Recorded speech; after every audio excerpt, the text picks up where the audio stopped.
Tuh. Alhamdulillah wa syukrulillah wala haula wala quwata illa billah. Allahumma sholli wa sallim wa barik ala sayyidina Muhammad wa ala alihi wa ashabi ajmain. Rabbi shrah li sadri wa yassir li amri wa hlul 'uqdatam min lisani yafqahu qawli, amma ba'du. Yang kami hormati seluruh jamaah Masjid Al-Hikmah New York, wabil khusus Ustadz Imam Samsi Ali, Bapak Presiden. Ada Presiden di sini, Pak. Alhamdulillah. Betul kan Presiden, Pak, di sini, Pak Presiden. Presiden dan semua saja hadirin yang kami hormati. Saya merasa bersyukur sekali Ustadz Samsi akhirnya bisa bersujud di Al-Hikmah ini. Siang ini saya datang bersama dengan istri dan anak-anak. Ini istri saya Ferry di depan. Ada anak kami Mikail, mana Mikail tadi? Oh, di belakang sana Mikail. Oh, Mikail, Ismail, malah pada ngaji di situ ya. Mereka ketemu masjid ini setelah perjalanan panjang ini baru akhirnya ketemu masjid di sini. Jadi meneruskan disampaikan Ustadz Samsi tadi. Saya ini dengan Ustadz Samsi sudah panjang ketika kami masih berada di Amerika. Saya sering istilahkan di pengasingan waktu itu, Samsi. Kami di pengasingan. Saya di Washington, sebenarnya di Maryland ya, tepatnya di University of Maryland College Park. Setelah itu saya meneruskan di Illinois dan kami sering hadir di banyak acara-acara yang kita bertemu bersama-sama. Tapi yang tidak kalah penting, kalau saya aktif di masjid di Illinois, kalau di masjid sering ada persoalan-persoalan khilafiyah, saya teleponnya sama Ustadz Samsi. Karena masjid kami itu masjid yang bervariasi. Jadi mazhabnya banyak sekali di masjid kami itu. Dan seringkali mengelola masjid dengan berbagai mazhab itu punya tantangan tersendiri. Betul nggak Bapak Ibu? Di sini Indonesia semua tuh yang kami kelola dengan berbagai macam. Jadi saya sering telepon beliau, tanya bagaimana mengelola ini, bagaimana itu. Jadi konsultasi saya ini sama Ustadz Samsi sampai akhirnya pulang ke Indonesia dan terus kita berinteraksi, berkomunikasi, dan alhamdulillah perjuangan kita sama-sama kemarin. Semuanya nih kita sama-sama di sini. Jadi saya merasa bersyukur ketemu banyak juga teman-teman lama yang hadir di sini. Mudah-mudahan jauhnya badan kita dari Indonesia tidak berarti jauh hati kita dari Indonesia. Insyaallah selalu dekat. Nah, seperti dibilang tadi kami datang itu untuk wisuda. Memang Ustadz Samsi kami itu, saya ini terus terang belum tahu waktu berangkat itu bisa berapa lama di Amerika. Jadi tahu bisa datang wisuda, tapi sesudah wisuda bisa bertahan di sini berapa lama itu belum tahu. Memang prinsipnya lebih baik mendadak jadi daripada mendadak batal. Kalau mendadak datang itu nggak apa-apa, tapi kalau mendadak batal itu tidak enak. Jadi sesudah fix betul baru. Nah, selesai wisuda, saya ke Illinois dulu, ke tempat alma mater. Saya sudah berkabar, Samsi insya Allah tanggal 9 saya sudah sampai di New York. Lalu ke Maryland, di sana juga saya ketemu dengan imam. Saya dulu ketika masih kuliah pengurus imam juga. Imam itu Indonesian Muslim Association in America ya, yang di Washington. Lalu kemudian ke New York. Nah, perjalanan ini di waktu di mana Indonesia sedang banyak tantangan. Betul ya, sedang banyak tantangan. Iya. Dan kondisinya memang makin hari nampaknya belum ada perbaikan. Bagi yang memegang dolar mungkin jadi lebih banyak kiriman ke Indonesianya ini. Betul nggak tuh? Lawang di sini terima gaji dolar ya kan? Jadi purchasing powernya meningkat tuh. Tapi bagi yang di Indonesia ini tantangannya tersendiri. Walaupun kalau dibandingkan dengan 97, 98 bisa dibilang selama 1 tahun terakhir ini dana pihak ketiga yang dikonversi ke dolar di dalam negeri banyak sekali. Jadi banyak sekali di Indonesia yang sudah memindah rupiah ke dolar. Jadi walaupun kita dan dunia usaha lain dengan 9798 itu tidak banyak yang menggunakan instrumen hedging. Hari ini hampir semua sudah melakukan pengamanan. Jadi bukan semua, tapi banyak sudah melakukan. Jadi sebenarnya di dalam konteks ini pelaku-pelaku ekonomi banyak sudah mengantisipasi. Tapi tetap saja tidak ada yang mengantisipasi ada persoalan Hormuz, bukan? Memang Amerika ini agak berubah sekarang ini. Presiden Amerika yang baru ini berubah nggak di sini? Sangat ya, sangat berubah. Tantangannya menjadi lebih besar. Tapi di sisi lain, ini periode seluruh dunia punya tantangan yang serupa. Demokrasi memberikan kesempatan kepada elektorat untuk menentukan arah, dan muncul pandangan-pandangan ekstrim yang dulunya tidak punya tempat, sekarang memiliki ruang. Rasialisme itu dulu sudah dianggap nilai yang apak. Kalau ada pandangan bahwa kulit berwarna lebih rendah daripada kulit putih, maka itu sudah dipandang sebagai pandangan yang outdated. Betul nggak? Tidak akan ada media, akademia yang akan memberikan ruang bagi pandangan yang seperti itu. Dianggap pandangan primitif. Ternyata hari ini pandangan itu punya tempat, dan pandangan itu ternyata ada pendukungnya, dan itu bisa menjadi sebuah pandangan yang menguat.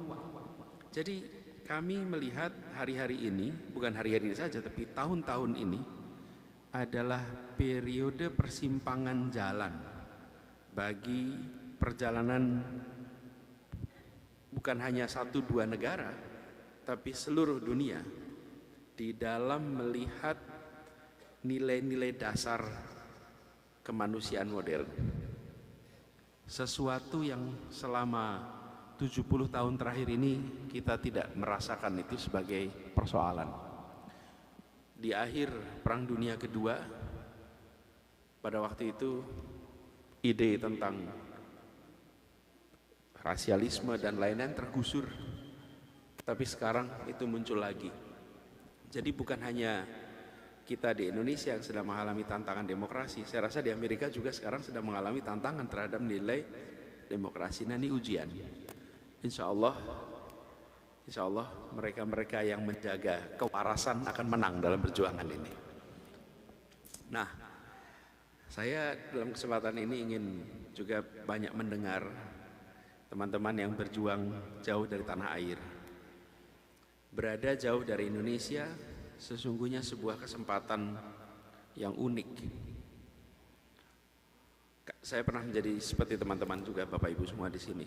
Setelah saya selesai kuliah di Illinois, saya sempat bekerja, baru kemudian pulang. Dan kita merasakan berada jauh dari Indonesia tidak pernah diartikan sebagai menurun kecintaannya. Bahkan saya sering sampaikan pada anak-anak yang sedang belajar, kalau mau tahu Indonesia lengkap, maka jangan hanya berada di dalam, tapi lihat dari luar. Bangunan Masjid Al-Hikmah ini tidak bisa kita ketahui kecuali kita pergi keluar. Begitu keluar dari masjid ini, baru kita tahu bentuk bangunan ini. Kalau tidak bisa keluar, dengarkan orang yang mengabarkan dari luar tentang bentuk masjid ini, sehingga kita tahu bentuknya. Indonesia juga begitu. Ketika kita dari luar, kita punya potret yang lengkap dalam dan luar. Perspektif itu diperlukan sekali. Nah, bagi yang berada di luar Indonesia, membawa nama Indonesia 24 jam. Ketika Ustadz Samsi Ali mengumandangkan azan sesudah peristiwa 25 tahun yang lalu, saya masih di DeKalb. Saya bangga sekali, kita semua bangga sekali. Ketika ditanya siapa, disebutnya seorang imam dari Indonesia, bukan disebut seorang imam dari New York. Betul nggak? Betul, imam dari Indonesia. Kita semua menjadi pembawa nama Indonesia 24 jam. Nah, mudah-mudahan kita termasuk bisa menjaga nama baik Indonesia dimanapun kita berada. Yang harus kita hindari itu mentalitas orang yang meninggalkan tanah air dengan menjelekkan tanah airnya. Saya pernah bekerja sebagai, bukan bekerja sebagai penugasan di kampus ketika di Maryland, melakukan survei, survei by phone tentang pandangan sebuah tentang negara-negara. Itu salah satu SOP bagi kami yang menelpon. Ketika menelpon, tanya nomor satu, apakah dia berasal atau punya keluarga dari negara itu?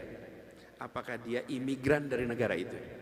Kalau iya, pertanyaan tidak usah diteruskan, cari responden lain. Kenapa? Karena misalnya nih, menelpon seseorang mau bertanya tentang Vietnam, ternyata dia adalah imigran atau keturunan imigran Vietnam, maka kecenderungannya dia mengatakan yang buruk tentang negeri asalnya untuk menjustifikasi kenapa tidak berada di negeri itu lagi. Kita pergi dari Indonesia, berada di tempat ini karena kita melihat kesempatan di sini, dan jelaskan itu sebagai kesempatan tanpa perlu menambah dengan Indonesia itu buruk, karena itu saya tinggalkan Indonesia. Cukup sampai kepada di sini ada kesempatan saya berkarya, di sini ada kesempatan bawa nama Indonesia. Tidak perlu ditambah dengan alam bawah sadar kita yang pada ilmuwan sosiologi itu mengatakan itu kecenderungannya. Insya Allah kita yang di sini termasuk tidak. Kenapa? Orang Indonesia ini kalau sudah di luar Indonesia pun guyup, dekat. WA grupnya aja masih tentang Indonesia.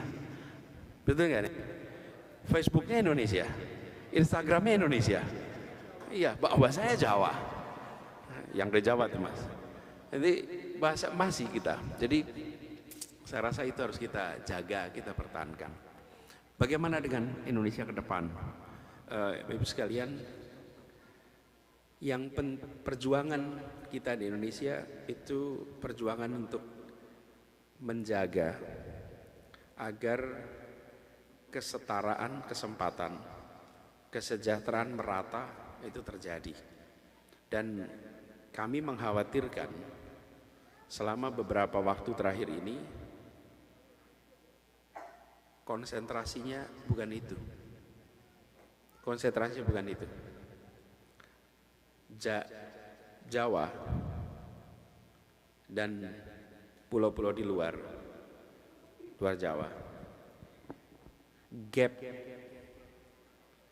kualitas pembangunan manusia, Human Development Index, gapnya itu kalau pakai poin selisihnya 5 poin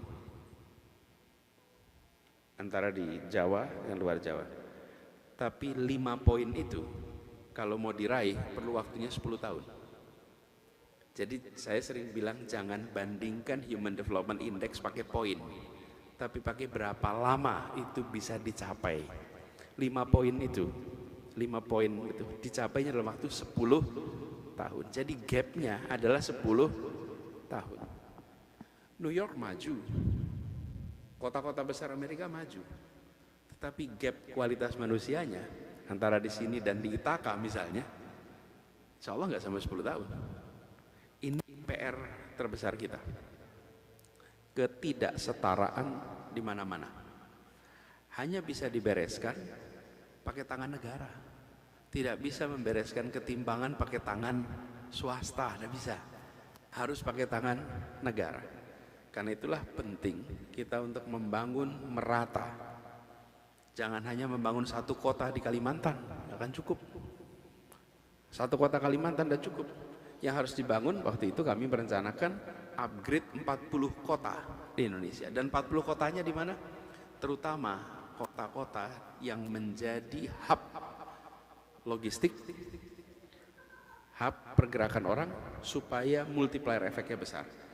Umumnya coastal area. Ada satu lagi, Indonesia ini kepulauan. Dan banyak ilmuwan sosial kita, ilmuwan ekonomi kita, belajarnya di negara kontinental. Amerika ini kontinental. Sehingga mindset di dalam perencanaan pembangunan itu perencanaan kontinental. Kontinental itu beda dengan archipelago. Beda sekali cara penanganannya. Kami kemarin mengistilahkan, kami tidak berencana sekedar mengembangkan agriculture. Kita berencana mengembangkan yang disebut sebagai agromaritim. Kenapa? Karena sebenarnya yang harus dikembangkan itu dua-duanya, bukan hanya tanah tapi juga laut. Nah, Indonesia mindset itu kurang. Nah, saya ingin lebih jauh, Bapak Ibu sekalian, sebagai pembuka di sini. Demokrasi kita pun sedang mengalami tantangan nih. Mungkin Bapak Ibu mengikuti lebih dekat daripada kami, paling enggak selama 10 hari terakhir ini Bapak Ibu mungkin mengikuti lebih jauh. Jika 3 hal makin hari makin hilang: 1, tiada oposisi; 2, tiada kebebasan berbicara; 3, tiada pembagian kewenangan yang setara antara eksekutif, legislatif, dan yudikatif, maka demokrasi kita akan turun. 3 itu indikatornya. Ada satu program yang sering banyak masalah, namanya MBG. Oke. Ini contohnya. Tapi belum ada dengar pendapat khusus di DPR soal itu. Ada banyak problem di dalam eksekusi pembangunan, tapi DPR kita praktis anteng diam. Inilah yang kami sebut, kalau disebut demokrasi, 3 tadi salah satunya adalah eksekutif, legislatif, yudikatif berfungsi. Tapi bila terjadi eksekutifisasi legislatif, eksekutifisasi yudikatif, maka demokrasi mengalami penurunan. Karena kemudian bisa seperti Kongres, rasanya rasa kementerian. Kebayang nggak kalau Kongres Amerika rasa kementerian? Bermasalah, bukan? Ini PR yang harus kita hadapi sama-sama. Nah, di sisi lain, kalau saya ditanya jangka panjang apa agenda kita, kualitas manusia, kesehatan pendidikan. Dalam jangka menengah, apa yang paling mendasar ketika membereskan persoalan hukum, karena hukum itulah yang membuat kita bisa bertahan sebagai masyarakat modern. Dan kalau ditanya persoalan yang paling dekat harus dibereskan apa? Menghadirkan transparansi dalam seluruh proses pemerintahan. Karena transparansi proses pemerintahan itu akan berujung kepada good governance. Transparansi akan berujung pada good governance. Tanpa transparansi, jadi jangka paling pendek transparansi, jangka menengah law and order, jangka panjang adalah kualitas manusia. Itu PR-PR yang kita hadapi. Nah, Ibu sekalian, kita bisa ngobrol lebih leluasa kalau nanti kita berdialog, tapi ini sebagai pemantik dari obrolan kita sore hari ini, saya ingin sampaikan secara khusus terima kasih pada semua yang mengkhususkan hadir. Insya Allah pertemuan ini produktif dan bermanfaat buat semuanya.